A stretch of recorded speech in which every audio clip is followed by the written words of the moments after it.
La mort du jeune Quentin tué à Lyon par ses militants de la Jeune Garde. On vient d'avoir effectivement cette information sur Jacques-Élie Favreau, l'assistant parlementaire de Raphaël Arnaud, s'est très vite invité sur le terrain politique et a trouvé son parfait réceptacle à l'Assemblée nationale en ce mardi, jour des questions au gouvernement.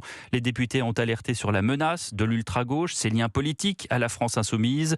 La France insoumise très puissante en nombre au Palais Bourbon. Bonsoir Alexis de la Fontaine. Bonsoir Pierre, bonsoir à tous. Vous êtes sur place à l'Assemblée pour Europe 1, la droite demande des comptes au gouvernement avant d'embraser l'hémicycle. Oui, Laurent Wauquiez ouvre les hostilités contre Sébastien Lecornu et pointe le laxisme du gouvernement face à une organisation pourtant dissoute. Aujourd'hui, l'extrême gauche a du sang sur les mains. Monsieur le Premier ministre, quelles sont les actions que vous êtes déterminé à prendre pour faire cesser l'ultra-violence de cette ultra-gauche dans la République française? Le Premier ministre assure que les services de l'État ont été exemplaires et accuse la France insoumise d'avoir une part de responsabilité dans ce meurtre.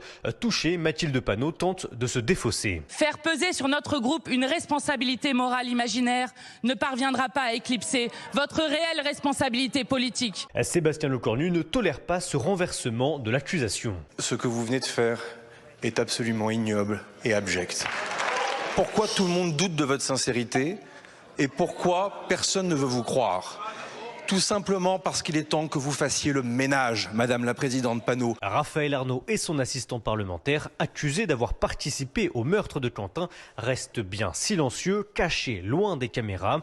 Aujourd'hui, la France insoumise n'ose plus assumer ses liens avec la Jeune Garde, une association pourtant choyée par Jean-Luc Mélenchon. Merci Alexis de la Fontaine du service politique d'Europe 1 à l'Assemblée nationale.